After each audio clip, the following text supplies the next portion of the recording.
A Democratic lawmaker is suing to remove President Trump's name from the Kennedy Center right here in Washington. It was added in big letters to the center's exterior last week after a vote from the Board of Trustees.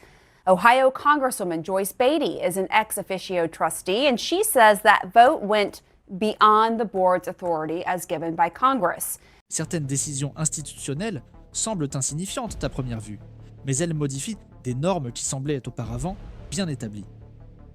Au cours de la dernière semaine de décembre, une action en justice a été intentée devant un tribunal fédéral par une coalition composée d'une députée en exercice et d'entités juridiques spécialisées dans la gouvernance institutionnelle.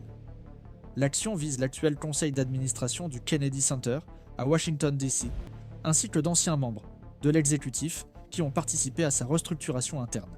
Le motif, une délibération qui a approuvé la modification de la signalisation officielle du centre culturel, contrairement au statut fédéral qui définit le lieu comme un mémorial permanent dédié au président John F. Kennedy.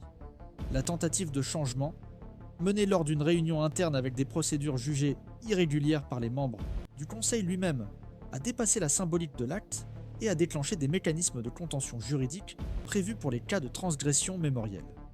L'impact de cet épisode ne s'est pas limité à ce qui s'est passé dans la salle à ce moment-là.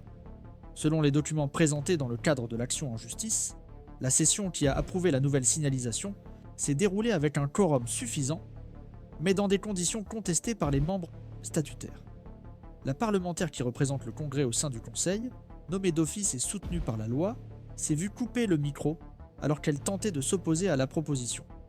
La délibération s'est poursuivie sans débat formel, avec une approbation quasi immédiate et sans justification détaillée.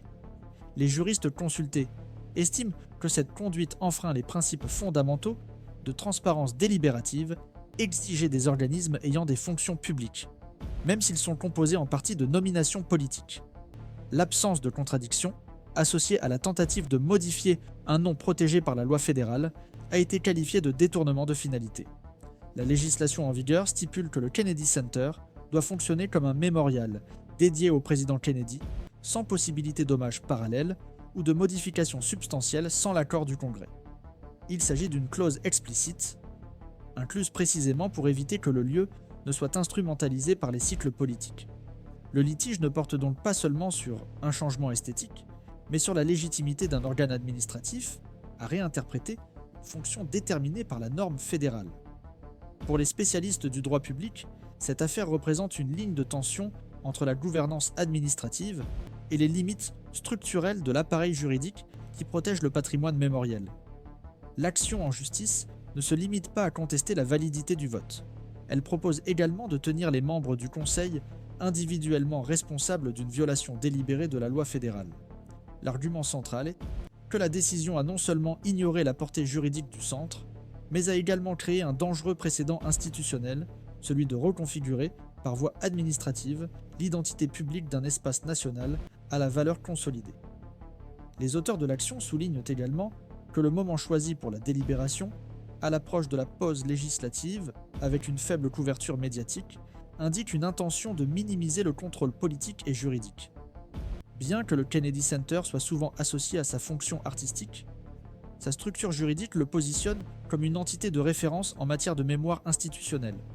Cet épisode a déclenché des signaux d'alerte dans les secteurs liés à la surveillance des conseils publics et à la préservation des réglementations fédérales. La manière dont l'affaire sera traitée par la justice pourrait avoir des répercussions sur la stabilité d'autres institutions dont le rôle est défini par la loi. L'attention accordée à ce litige tend à s'accroître à mesure que de nouveaux documents sont rendus publics et que l'action du Conseil est examinée en détail.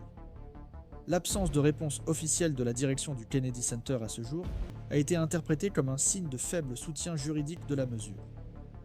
En incluant également le Kennedy Center lui-même comme partie défenderesse dans le procès, les auteurs de l'action ont renforcé la thèse selon laquelle l'omission institutionnelle face à des actes potentiellement illégaux engendre une responsabilité. Cela remet en question la gouvernance dans son ensemble, et pas seulement la conduite de ses membres les plus actifs. Des observateurs indépendants ont déjà demandé les procès-verbaux, les enregistrements et les communications internes de la réunion, afin de vérifier s'il y a eu une planification préalable et une concertation pour accélérer le vote sans débat. La tentative de renommer un espace légalement défini comme mémorial exclusif s'inscrit dans une tendance plus large de dispute autour de la symbolique étatique. L'utilisation d'instruments administratifs pour renforcer les interprétations politiques de la mémoire nationale s'est intensifiée, mais elle se heurte rarement de manière aussi directe à des dispositifs juridiques aussi bien délimités. C'est précisément cette collision entre symboles et normes qui rend cette affaire pertinente au-delà de ses contours immédiats. Selon l'interprétation judiciaire, la décision pourrait consolider de nouveaux paramètres sur ce que les conseils administratifs peuvent ou ne peuvent pas faire lorsqu'ils gèrent des entités publiques dont les fonctions sont déterminées par la loi.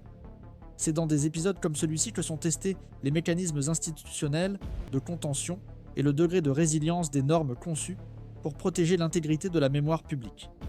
Bien qu'il n'en soit qu'à ses débuts, le processus mobilise déjà des juristes, des parlementaires et des organisations chargées de contrôler la légalité administrative dans des contextes culturels. Le Kennedy Center est désormais le théâtre d'un débat qui dépasse le monde des arts. Dans un contexte politique de plus en plus marqué par les conflits, la tentative de reconfigurer un espace tel que le Kennedy Center sert de baromètre de la pression exercée sur les limites institutionnelles. Selon la réponse de la justice, cette affaire pourrait devenir une référence pour les interprétations futures sur la portée et les limites du pouvoir administratif dans les institutions ayant une valeur mémorielle fédérale. Il est essentiel de suivre des affaires comme celle-ci, pour comprendre comment des décisions ponctuelles peuvent indiquer des réorientations plus larges dans la manière dont la mémoire institutionnelle est gérée aux États-Unis. Si ce type de tension passe inaperçu, le système peut changer, sans que l'on s'en aperçoive. Pour ceux qui suivent Obsidious de près les coulisses institutionnelles, il est utile de conserver ce canal comme référence pour une analyse continue des développements juridiques les plus pertinents. C'est dans ce contexte que le statut qui régit le Kennedy Center prend toute son importance.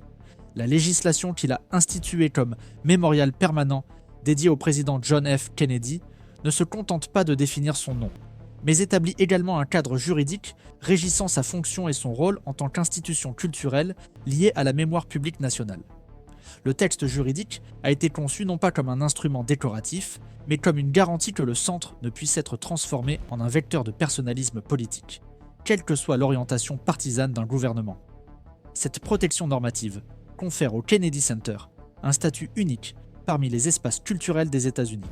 Il ne se contente pas de promouvoir l'art, mais représente, de manière codifiée, la mémoire institutionnelle d'un moment clé de l'histoire du pays. La tentative de modification de son identité nominale, sans l'accord du Congrès active donc non seulement des dispositifs juridiques, mais aussi des réflexions d'interprétation constitutionnelle qui impliquent la séparation entre les fonctions administratives et les compétences législatives. Les spécialistes du droit public ont souligné que les conseils d'administration, même dans les institutions indépendantes, n'ont pas le pouvoir de passer outre les dispositions légales d'origine législative.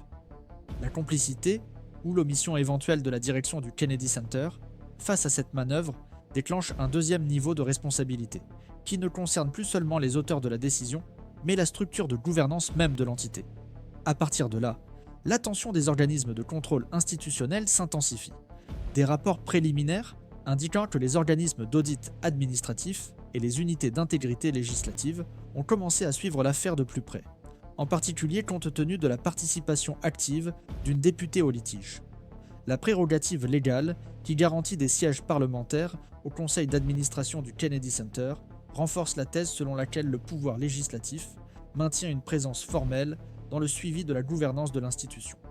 Cela rend difficile les arguments d'autonomie absolue de la part du corps administratif. En outre, la présence d'une parlementaire parmi les plaignants confère à l'action un statut particulier dans l'univers des litiges pour conflit institutionnel. Il ne s'agit pas d'un groupe externe contestant un acte administratif, mais d'une représentante légitime de l'organe qui a créé la norme originale, exigeant son respect. Cette convergence aide à comprendre pourquoi l'affaire a commencé à être suivie par d'autres institutions fédérales chargées de la mémoire, telles que la Bibliothèque du Congrès, la National Archives and Records Administration et même la Smithsonian Institution. Bien qu'elles ne soient pas directement impliquées, ces institutions partagent avec le Kennedy Center le statut de structure légalement liée aux fonctions de l'État. La validation éventuelle, par la justice, d'un changement d'identité institutionnelle sans procédure législative formelle pourrait ouvrir la voie à des réinterprétations similaires dans d'autres espaces historiquement protégés. Les experts craignent que cela ne crée un dangereux précédent dans lequel le poids d'une institution serait manipulé en fonction des cycles politiques, en s'appuyant sur des lacunes administratives. Parallèlement à la mobilisation judiciaire, les observateurs institutionnels soulignent une tension croissante entre les normes du droit mémorial et la pratique de plus en plus courante de l'occupation stratégique des conseils d'administration par des nominations politiques. Cette tension, bien qu'elle ne soit pas nouvelle, s'est intensifiée depuis que les conseils ont commencé à être utilisés comme une extension informelle de l'influence exécutive. Le cas du Kennedy Center relance le débat sur la mesure dans laquelle ces conseils peuvent fonctionner avec une marge d'autonomie, sans mécanisme de contrôle plus strict, surtout lorsque leurs actes interfèrent directement avec l'identité institutionnelle d'espaces définis par la loi. Cette interprétation trouve également un écho dans des analyses historiques récentes. Il existe des précédents où des conseils ont tenté de modifier les missions institutionnelles d'organisations culturelles ou scientifiques, mais ces tentatives ont presque toujours été contenues par la pression publique ou par une intervention législative préventive. L'absence de cette contention dans le cas présent, ajoutée à l'utilisation de pratiques internes telles que le silence des membres votants, ajoute un élément de risque juridique sans précédent. La manière même dont le processus décisionnel a été mené fera l'objet d'une enquête parallèle, sur la base des principes constitutionnels, de procédures administratives régulières, de publicité et de légalité. À ce stade de la procédure, la communauté juridique commence à se diviser en interprétations divergentes. Certains estiment que, même si elle est illégale, la modification n'aura pas d'effet concret si le signalement est rapidement annulé. D'autres estiment que la simple tentative constitue déjà une violation suffisante pour justifier des sanctions, tant au niveau civil que administratif. D'autres interprétations suggèrent la nécessité de reformuler les dispositifs de contrôle des conseils d'administration des entités publiques concernées. Ce qui était auparavant considéré comme un risque lointain est désormais examiné comme une vulnérabilité réelle. Sur le plan politique, cet épisode commence déjà à influencer les mouvements de coordination législative. Certains parlementaires auraient préparé des projets de loi visant à actualiser la loi qui régit le Kennedy Center, afin de mieux protéger son identité institutionnelle. Les propositions en discussion incluent l'obligation de validation externe de toute décision du Conseil impliquant une modification, ainsi que des mécanismes automatiques d'audit public pour les votes sans contradiction. En fonction de l'évolution de la procédure judiciaire, ces mesures pourraient devenir une priorité législative au début du prochain cycle parlementaire. Même si les développements sont encore en cours, la manière dont le litige s'est structuré offre déjà des éléments pour une analyse plus large des limites de la gouvernance institutionnelle dans des environnements à charge codifiée. L'affaire est devenue un laboratoire involontaire de tension entre la norme, l'administration et la mémoire publique. Son évolution sera suivie sur plusieurs fronts, juridiques, législatifs, culturels, tous directement intéressés par la préservation de modèles institutionnels stables. Pour ceux qui apprécient le suivi contextualisé des litiges institutionnels, cette chaîne reste un espace éditorial dédié à l'analyse continue, axé sur la pertinence publique et la rigueur informative. Il existe différentes interprétations quant à la portée et la signification institutionnelle de la procédure impliquant le Kennedy Center. Une partie des spécialistes du droit public considère cette tentative de renommage comme s'inscrivant dans un mouvement plus large d'érosion institutionnelle, mené par le biais de décisions administratives. Dans cette interprétation, cet épisode ne constitue pas un événement isolé, mais le signe d'une tendance à l'assouplissement des frontières entre l'action politique circonstancielle et la préservation de la mémoire publique. Les chercheurs liés à la théorie constitutionnelle soutiennent que, même si ces initiatives sont annulées, elles produisent des effets persistants, car elles fonctionnent comme des expériences pratiques qui testent la résistance des normes et élargissent les zones de conflit institutionnel. Dans un sens différent, d'autres analystes défendent une approche plus modérée, arguant que l'affaire doit être examinée d'un point de vue strictement technique. Pour ce groupe, il s'agit d'une extrapolation administrative localisée, qui peut être pleinement corrigée par les mécanismes juridiques déjà prévus. Dans cette perspective, le litige ne représente pas nécessairement un risque structurel pour le système, mais expose des faiblesses ponctuelles de gouvernance qui peuvent être corrigées sans compromettre l'arrangement institutionnel plus large. Cette ligne d'interprétation tend à réduire le poids symbolique de l'épisode et à concentrer l'analyse sur le non-respect formel du statut fédéral. Le débat s'organise ainsi autour de l'interprétation de la norme qui protège la fonction mémorielle de l'institution. Bien que le texte juridique soit clair, en garantissant la préservation du nom du Kennedy Center, le fait qu'un conseil d'administration ait délibéré dans le sens contraire, même sans base juridique valable, soulève des questions sur l'efficacité des mécanismes de protection applicables aux institutions culturelles fédérales. Selon l'interprétation adoptée par le pouvoir judiciaire, le concept de violation effective peut prendre des contours différents. Pour certains juristes, la simple tentative de modification constitue déjà une transgression normative. Pour d'autres, il serait nécessaire de démontrer un préjudice concret et continu à l'identité institutionnelle. La controverse s'amplifie lorsqu'elle aborde la question de la responsabilité des membres du Conseil. Une tendance soutient que toute responsabilité dépendrait de la preuve d'une intention délibérée de ne pas respecter la loi. Une autre tendance défend que, lorsque des normes liées à la protection du patrimoine national sont en jeu, le principe de la responsabilité objective doit prévaloir, selon lequel le résultat du comportement, indépendamment de l'intention, serait déjà suffisant pour produire des effets juridiques. À ce jour, il n'y a pas de consensus parmi les praticiens du droit sur laquelle de ces interprétations tend à prévaloir.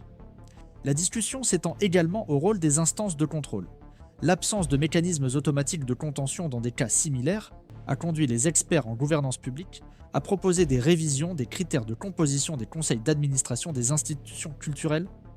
Ils soutiennent que les nominations à caractère politique, lorsqu'elles ne sont pas équilibrées par des structures de contrôle externes, peuvent faciliter des décisions qui affaiblissent la mémoire institutionnelle.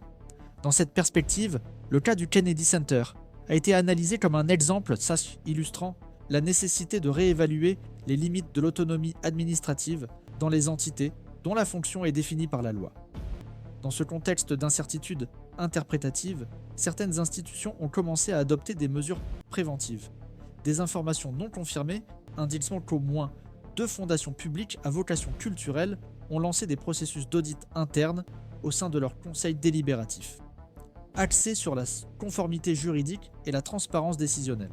Ce mouvement suggère que, quelle que soit l'issue judiciaire, l'épisode a déjà eu des effets indirects sur l'environnement institutionnel au sens large. L'issue reste incertaine. La procédure devrait se poursuivre au cours des premiers mois de l'année, et la définition de l'instance compétente pour la juger pourrait influencer tant le rythme que l'orientation interprétative adoptée. Comme il implique des dispositifs juridiques, des prérogatives parlementaires et une fonction institutionnelle protégée, il est possible que l'affaire soit portée devant les instances supérieures du pouvoir judiciaire, ce qui augmenterait sa visibilité et son potentiel de répercussion institutionnelle. D'ici là, le débat continuera d'être alimenté par des analyses techniques parallèles, des manifestations législatives ponctuelles et des évaluations juridiques encore en cours d'élaboration. Ce que l'on observe pour l'instant, c'est que cet épisode a ouvert la voie à une réflexion plus large sur le rôle des institutions de mémoire et sur les instruments destinés à leur protection. Indépendamment des motivations initiales, la tentative de modifier l'identité du Kennedy Center sans fondement juridique a déclenché une série de questions qui dépassent le cas spécifique. À mesure que de nouveaux documents seront rendus publics et que d'autres manifestations institutionnelles émergeront, il sera possible d'évaluer avec plus de précision si le système de frein et contrepoids a simplement été mis à l'épreuve ou s'il a été poussé à ses limites. Cet espace éditorial reste dédié au suivi analytique, continu et responsable des dynamiques institutionnelles et du fonctionnement des structures publiques.